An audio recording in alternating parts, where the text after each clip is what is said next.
Gaming Bolt presents 15 cool things in Sekiro Shadows Die Twice you probably don't know.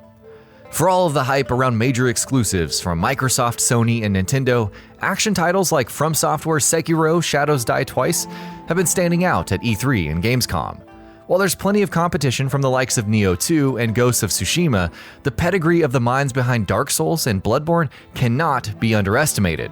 After its recent showing at Cologne, we decided to take a look at 15 cool things about Sekiro that you probably don't know. So, without further ado, let's get to it.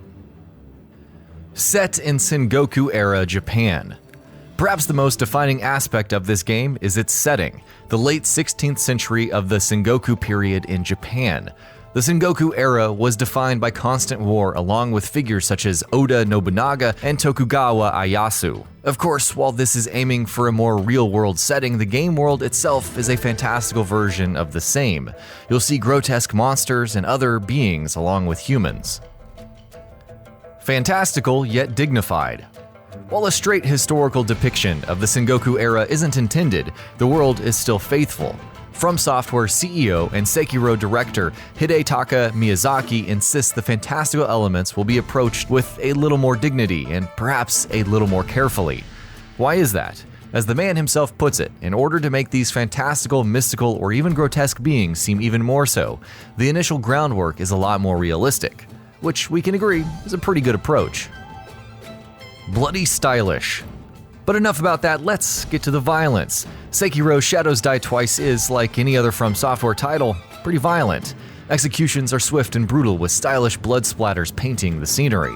Perhaps one of the cooler nuances is that our hero stabbing someone to death and then swiping the blade to remove any blood before sheathing it. What, maintenance is important when it comes to katanas. Posture. When entering into combat, you'll notice a meter above the enemy's head and a meter below the hero. These represent posture. As damage is taken, even when blocking, the meter starts expanding. Eventually, it'll go red and then break entirely when too much damage is taken. Along with stunning either character, it opens up enemies to execution-style attacks.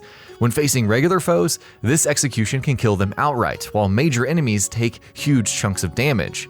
It certainly encourages a more aggressive and faster-moving playstyle. Perfect block. Of course, this wouldn't be a From Software title without some way to parry enemy attacks and open them up for brutal kills. To that end, perfectly blocking an enemy's attacks can cause them to lose balance. If their posture is already low, this opens them up to an execution. Overall, it's a nice little skill to master if players should need it. Prosthetic tools.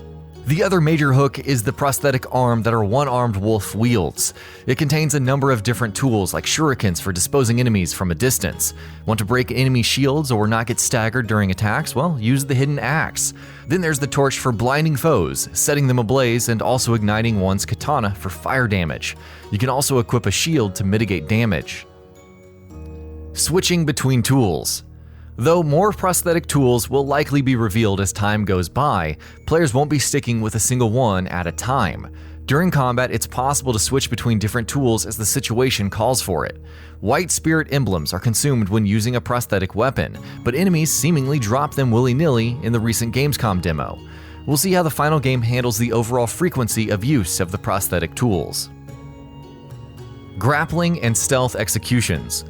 The one constant tool in Sekiro's prosthetic arm seems to be the grappling hook.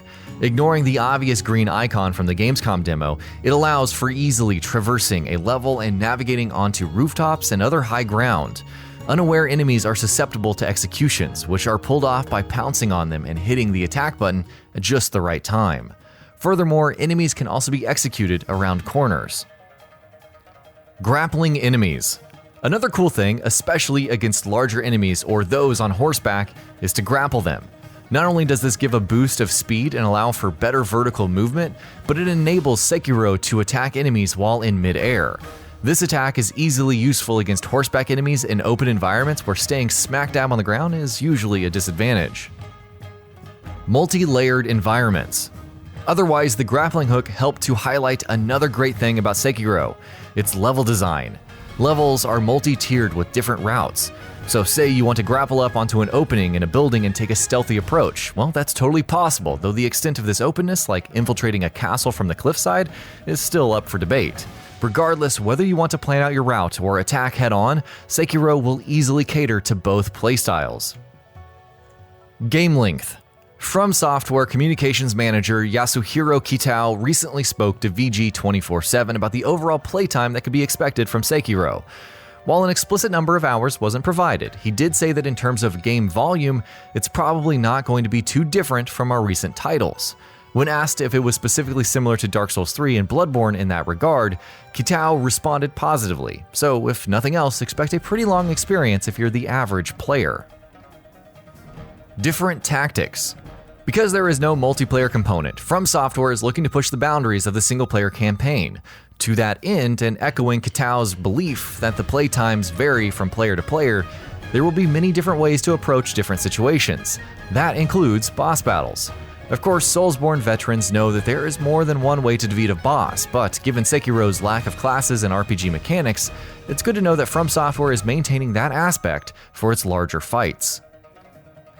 Packed with lore. If you were worried about the lack of lore in Sekiro Shadows Die Twice, well, From Software has you covered. The story premise is very simple to grasp. Young Lord is kidnapped by mysterious samurai. Said mysterious samurai cuts off our hero's arm. Our hero swears vengeance. Like the Souls games, there won't be a lot of cinematics, but the story will be packed with lore. Will it be as compelling as From Software's earlier efforts? Well, we can only hope so. Resurrection. As anyone who's died even once in Dark Souls or Bloodborne will tell you, a large portion of the difficulty is due to the nature of death. Die once, respawn at the nearest checkpoint, and try again, besides the whole losing souls/blood echoes aspect. Sekiro subverts this by introducing Resurrection. The player can rise up after dying and get the drop on unsuspecting foes. However, Resurrection won't be available all the time, and the overall vision won't be compromised to appeal to certain players. Finally, if that wasn't enough, Miyazaki believes that the mechanic will actually make the game harder, since it allows us to push the edge of risky combat where the player can die at any moment. New Tenchu. If all of the above, especially the parts about stealth, make it seem like Sekiro was originally a Tenchu game, well, you'd be right. From Software initially wanted to make a game about shinobi and ninja. Given its experience with Tenchu, that would have become the base for the experience. However, partnering with Activision and continuing development caused Sekiro to become its own thing. Given how From Software wants to focus on new things and how well the combination of stealth and bloody combat works in Sekiro, we'd say it was a good decision to move away from Tenchu. And that about does it for this video. If you enjoyed what you watched and want to see more from Gaming Bolt, you can always hit that subscribe button and turn on the bell icon next to it. That way you will never miss any of our videos.